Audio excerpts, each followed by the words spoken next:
లితాస్ passion వరల్డ్‌కి స్వాగతం అండి. నేను లలితారెడ్డి. ఈరోజు మీకు మందార మొక్క చూపిస్తున్నాను. చాలా పెద్దదండి. ఫ్లవర్స్ కూడా చాలా వస్తాయి దీనికి. భలే బావుంటదండి ఇది.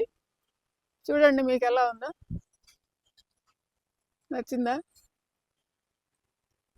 మొక్కంతా చూపించాలి ఇప్పుడు. దూరానికెళ్తున్నాను. చూడండి. బోలెడన్ని పూలు పూస్తాయండి రోజు.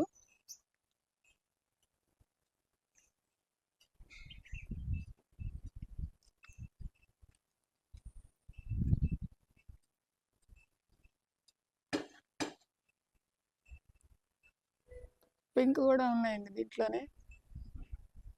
చూడండి.